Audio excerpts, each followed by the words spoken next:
Assalamualaikum warahmatullahi wabarakatuh. Apa kabar Bapak Ibu semuanya? Di video kali ini kembali kita akan mengupdate informasi pelantikan P3K paruh waktu. Semakin kesini semakin banyak ya pelantikan yang kita lihat pengupdateannya, dan kita akan dengarkan pernyataan Bapak Zudan terkait data terbaru paruh waktu yang sesuai lini masa harus selesai dalam waktu dekat ini. Bagaimana info lengkapnya, ikuti video ini sampai selesai.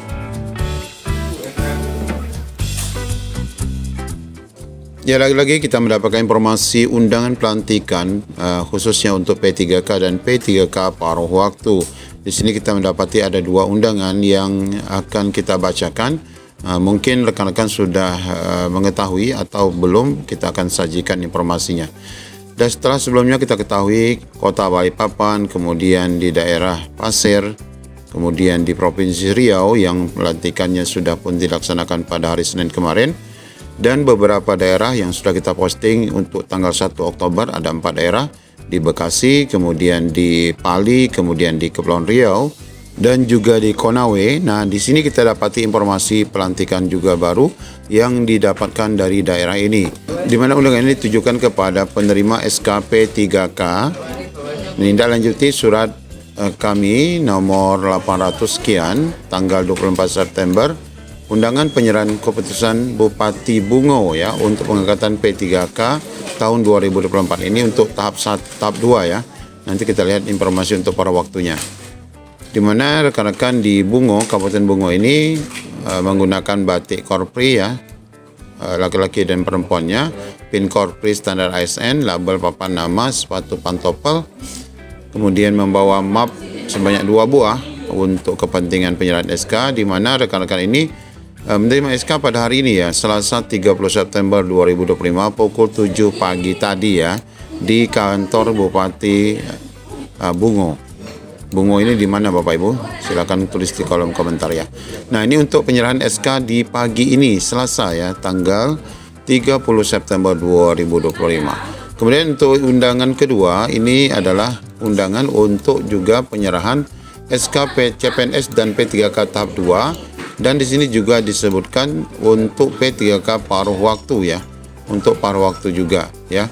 Kita lihat di sini juga dalam rangka pelaksanaan tahapan seleksi tahun 2024, penyerahan SK Selasa 30 September pukul 2 siang nanti di alun-alun Kabupaten Bojonegoro akan dilaksanakan penyerahan secara simbolis SK pengangkatan CPNS P3K tahap 2 dan P3K paruh waktu. Nah, di sini akan ada penyerahan simbolis ya, di lingkungan pemerintah Kabupaten Bojonegoro tahun 2024 sebanyak 1.431 orang. Nah, akan diserahkan oleh Bupati Bojonegoro. Selamat ya Bapak Ibu untuk Bojonegoro hari ini, dan daerah mana tadi? Di Muara Bungo ya, yang hari ini diserahkan SK-nya. Jadi Bapak Ibu untuk paruh waktu ini sudah 3 daerah ya, yaitu di Balikpapan, kemudian di Pasir, kemudian juga di daerah Bojonegoro, Jawa Timur.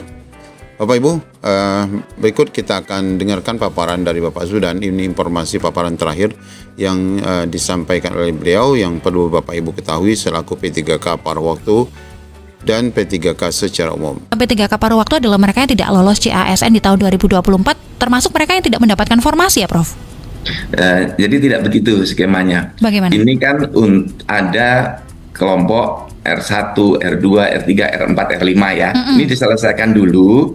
Yang ada formasinya diangkat penuh waktu. Oke, baik. Kemudian yang belum ada formasinya kemudian diangkat dengan formasi paruh waktu.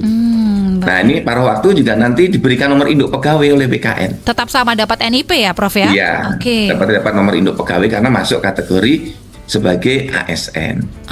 Tapi bagaimana? P3K paruh waktu. Oke, tapi bagaimana juga untuk cara kerja mereka? Karena paruh waktu kita identiknya dengan freelance begitu ya? Karena tadi dapat NIP, ini seperti apa? Bu. Bagaimana?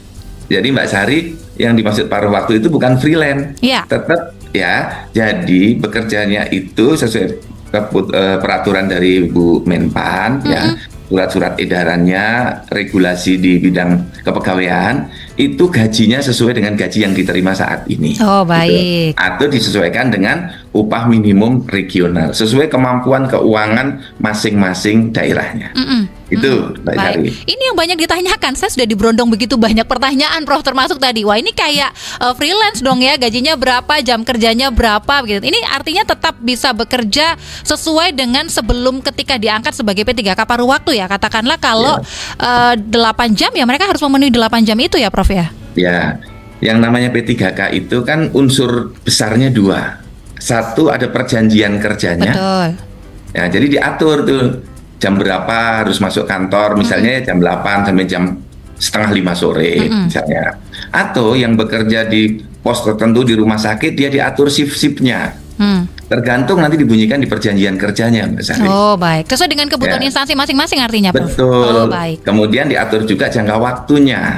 Ya kan, kalau di dalam undang-undangnya, dalam PP-nya itu kan minimal 1 tahun sampai dengan waktu dibutuhkan. Nanti di dalam perjanjian kerjanya dibunyikan berapa tahun kontraknya, berapa tahun perjanjian kerjanya. Itulah yang disebut dengan pegawai pemerintah dengan perjanjian kerja. Ya, hanya saja yang membedakan ketika P3K yang awal ini adalah penuh dan ini paruh waktu begitu ya. Namun tetap sama akan mendapatkan NIP. Tapi ini yang kemudian banyak dibicarakan oleh masyarakat kita, pertanyaan titipan juga banyak ini masuk ke Pro 1 RRI Surabaya.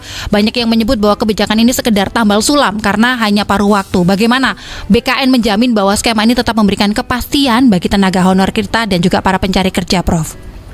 Nah, di dalam mengangkat pegawai seperti yang tadi saya sampaikan itu ada 2 faktor penting. Satu, kebutuhannya seperti apa. Yang kedua, ketersediaan anggaran, Mbak Sari. Ya. Ya kan? Nah, kalau nanti kinerjanya bagus, ini kan dievaluasi setiap tahun. Semua pegawai kita, PNS dan P3K, itu ada evaluasi kinerja. Nah, nanti dievaluasi kinerja itu dari PNS, P3K paruh waktu, P3K penuh waktu, sesuai dengan kontraknya. Kontraknya habis, diperpanjang atau tidak, semua dapat diperpanjang sesuai dengan kinerja masing-masing, gitu, Mbak. Okay, baik. Konsepnya dalam Undang-Undang ASN dan PP Manajemen ASN P3K itu seperti itu. Oke, tapi tetap ada tes juga ya, Prof, seperti pada umumnya ketika CASN, P3K penuh waktu dan lain sebagainya. Kalau dari P3K paruh waktu ya ke P3K penuh waktu nanti ada evaluasi kinerja. Oh, baik. Tapi kalau ke PNS itu aturan kepegawaian kita sudah mengatur harus dengan tes CPNS. Tidak otomatis P3K otomatis pindah ke PNS, enggak. Oke. Sistem dan aturan yang berlaku saat ini harus melalui tes CPNS sesuai dengan persyaratan yang berlaku. Ini sudah berjalan saat ini, Mbak Sari. Baik, ini saya boleh bacakan ya, Prof. Ada beberapa pertanyaan yang masuk sebelum nanti kita akhiri juga karena informasi-informasi harus diupdate terus. Ini ada Ibu Yanti yang mengirimkan pesan singkatnya menanyakan bagaimana dengan nasib P3K penuh waktu jika ada paruh waktu karena kabarnya belum jelas untuk bisa mendapatkan tunjangan hari tua katanya begitu. Dan ini bagaimana skema untuk bisa menduduki jabatan katanya karena anak saya juga P3K yang ini masih ketar-ketir kondisinya. Nah, ini bagaimana ini, Prof? Mungkin bisa disampaikan juga kepada para pendengar. Jumlahnya cukup banyak tadi disampaikan dan ini anak Bu Yanti salah satu P3K juga begitu. Cari ya, ini rekan-rekan semuanya. Yang PNS ya misalnya, dia kan dapat tunjangan hari tua, tunjangan pensiun karena kita kan membayar iuran. Dipotong sekitar ya 8% dari gaji pokok. Baik.